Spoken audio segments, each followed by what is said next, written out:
El libro de Éter termina con las siguientes palabras de Moroni. Éter concluyó sus anales y los escondió. Los anales de Éter estaban compuestos por 24 planchas de oro puro llenas de grabados. Y Moroni dice que el resumen que hizo de esas planchas no incluía ni la centésima parte de lo que estaba escrito en ellas. Y después de hacer el resumen de las planchas de Éter, Moroni pensó qué era lo que podría añadir a sus registros que fuera de valor para quienes recibieran en un día futuro sus anales, que se llamarían el Libro de Mormón. Moroni estaba pensando en los descendientes de los lamanitas, a quienes llama sus hermanos, a pesar de saber que si los lamanitas de ese momento lo encontraran, lo matarían. Porque dijo lo siguiente: por motivo de su odio matan a todo nefita que no niegue al Cristo, y yo, Moroni, no negaré al Cristo, de modo que ando errante por donde puedo para proteger mi vida.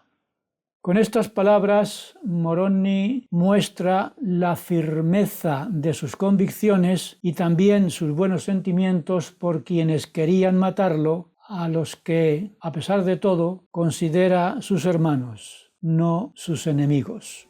Porque eso es lo que enseñó Jesús en el Sermón del Monte, diciendo: amad a vuestros enemigos, bendecid a los que os maldicen, haced el bien a los que os aborrecen y orad por los que os ultrajan y os persiguen, para que seáis hijos de vuestro Padre que está en los cielos, que hace salir su sol sobre malos y buenos, y hace llover sobre justos e injustos. Porque si amáis a los que os aman, ¿qué recompensa tendréis? ¿No hacen también eso mismo los publicanos? Y si saludáis a vuestros hermanos solamente, ¿qué hacéis de más? ¿No hacen también así los gentiles? Sed pues vosotros perfectos, así como vuestro Padre que está en los cielos es perfecto.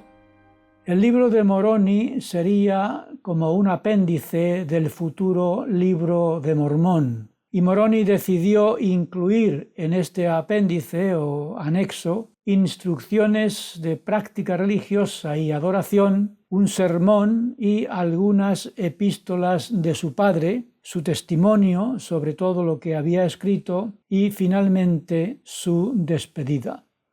Recordamos que Moroni tuvo una visión en la que presenció la época de los últimos días, nuestra época, diciendo a los que vivirían en esos años futuros lo siguiente: os hablo como si os hallarais presentes, porque Jesucristo me ha mostrado a todos vosotros y conozco vuestras obras.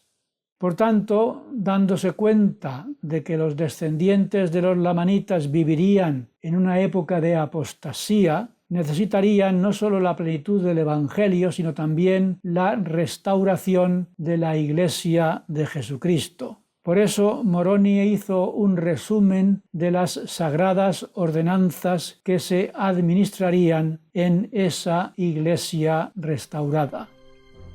Cuando José Smith tradujo las planchas, este resumen de Moroni le serviría de inspiración para la organización y el funcionamiento de la Iglesia.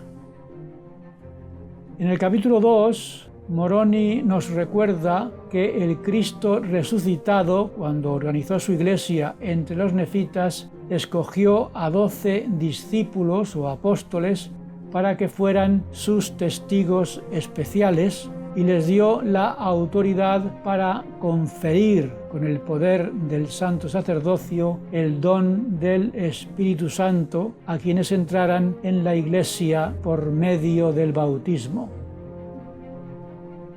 El Espíritu Santo y los dones que lo acompañan son imprescindibles para el ejercicio del sacerdocio en la Iglesia. Sobre este importante asunto, José Smith enseñó lo siguiente: Creemos que el don del Espíritu Santo es necesario para construir y organizar el sacerdocio. Sin el don del Espíritu Santo no se puede llamar a nadie a ocupar puestos de responsabilidad en el ministerio. Y añadió que nosotros creemos también en profecías, en lenguas, en visiones, en revelaciones y en sanidades, y que no se pueden recibir ninguno de estos dones sin la mediación del Espíritu Santo. Y Moroni registró las palabras que Cristo habló en su primera aparición a los nefitas al imponer las manos a los 12 discípulos que había escogido, diciéndoles lo siguiente: «Pediréis al Padre en mi nombre con poderosa oración, y después de hacer esto tendréis poder para que a quien impongáis las manos le confiráis el Espíritu Santo, y lo conferiréis en mi nombre». Después de que Jesús confiriera el sacerdocio a los 12 apóstoles que escogió, a sus 12 discípulos, estos discípulos ordenaron a otros para que sirvieran con el sacerdocio en la Iglesia. Y en el capítulo 3 leemos que estos sacerdotes ordenaron presbíteros y maestros con la imposición de manos, diciendo: «En el nombre de Jesucristo te ordeno presbítero o te ordeno maestro para predicar el arrepentimiento y la remisión de pecados por medio de Jesucristo». Y Moroni añadió lo siguiente: «Y de este modo ordenaban presbíteros y maestros según los dones y llamamientos de Dios a los hombres, y los ordenaban por el poder del Espíritu Santo que había en ellos». Cuando Jesús ministró a los nefitas, estableció la plenitud de su Iglesia entre ellos, concediéndoles toda la autoridad del sacerdocio, la misma que tenemos nosotros hoy en día. Les confirió pues el sacerdocio de Melquisedec y el sacerdocio de Aarón. Estos sacerdocios eran necesarios entonces y son necesarios ahora para efectuar las ordenanzas o sacramentos de la Iglesia de Jesucristo. Y en los capítulos siguientes, Moroni explica cómo se administra el sacramento de la Santa Cena y el sacramento del bautismo. Cuando Jesús resucitado ministró a los nefitas, instituyó el sacramento de la Santa Cena entre ellos y les enseñó su significado. En los capítulos 4 y 5, Moroni nos da las palabras de la oración de la bendición del sacramento, porque la Santa Cena es algo más que un simple recordatorio del bautismo. Es sobre todo un convenio solemne que se comprende mejor cuando prestamos atención a las palabras de la bendición de los emblemas. Estos emblemas son símbolos del sacrificio expiatorio de Jesucristo y esta simbología se enseña en las Escrituras. En la revisión que hizo José Smith de las palabras de Jesús al instituir el sacramento de la Santa Cena, leemos en parte lo siguiente: Jesús tomó pan, lo bendijo y lo partió, y lo dio a sus discípulos diciendo: tomad y comed. Esto es para que lo hagáis en memoria de mi cuerpo. Y tomando la copa, dio gracias y bebieron de ella todos. Y les dijo: esto es en memoria de mi sangre, que por muchos se derrama. Y el nuevo convenio que os doy, porque daréis testimonio de mí a todo el mundo. Y siempre que realicéis esta ordenanza, me recordaréis en esta hora que estuve con vosotros. Desgraciadamente, hay demasiados miembros de la Iglesia que toman la Santa Cena sin prestar atención a lo que están haciendo. El apóstol Pablo amonestó severamente a quienes toman los santos emblemas con indiferencia, diciendo lo siguiente: el Señor Jesús la noche en que lo entregaron, tomó pan y, habiendo dado gracias, lo partió y dijo: Tomad, comed, esto es mi cuerpo que por vosotros se parte. Haced esto en memoria de mí. Tomó también la copa, diciendo: Esta copa es el nuevo convenio en mi sangre.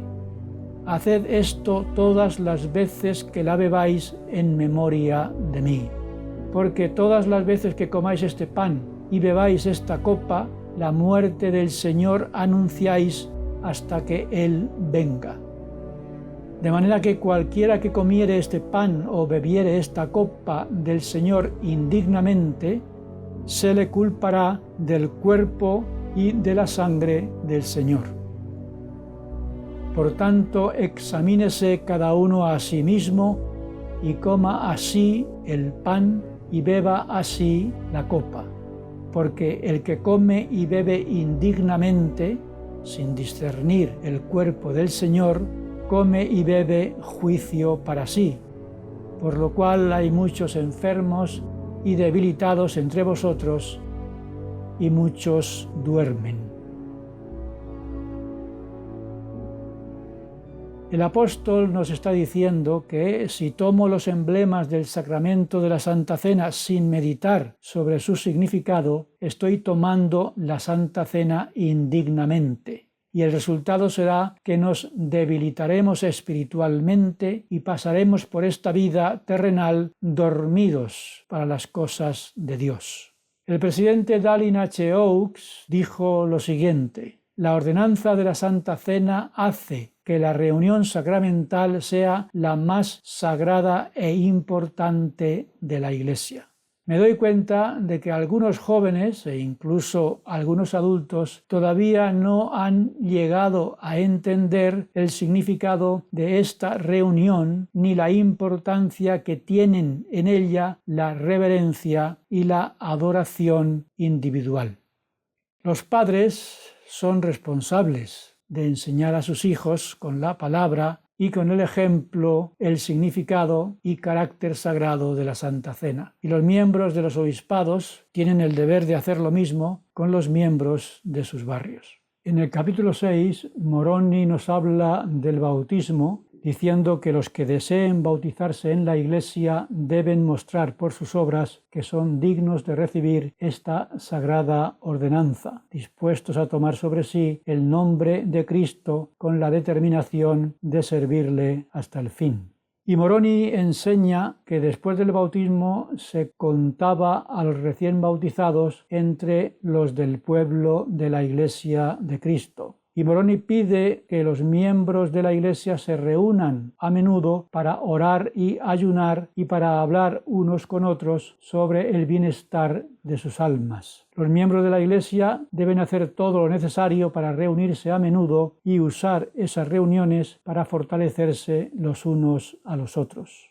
Y Moroni insiste sobre la importancia de participar del sacramento de la Santa Cena, diciendo que se reunían con frecuencia para participar de los emblemas en memoria del Señor Jesús. Y termina con una enseñanza muy importante para los dirigentes y para los dirigidos, diciendo: y los de la Iglesia dirigían sus reuniones de acuerdo con las manifestaciones del Espíritu y por el poder del Espíritu Santo, porque conforme los guiaba el poder del Espíritu Santo, ya fuera predicar, exhortar, orar, suplicar o cantar, así se hacía. Y todas estas enseñanzas sobre la importancia de entrar dignamente en la Iglesia por medio del bautismo, y que todos los miembros tomemos el nombre de Cristo participando dignamente del sacramento de la Santa Cena, con la firme determinación de servir al Señor hasta el fin, se hace para que el Espíritu Santo nos guarde en el camino recto hacia la vida eterna. Y esa es una responsabilidad que tenemos todos, de preocuparnos por el bienestar de nuestras almas y de ayudarnos los unos a los otros a perseverar hasta el fin. Esforcémonos, pues, hermanos y hermanas, en ser ejemplos para los demás miembros de la Iglesia, de tal manera que nuestra influencia ayude a los demás a seguir adelante sin apartarse del camino recto del Evangelio de Jesucristo.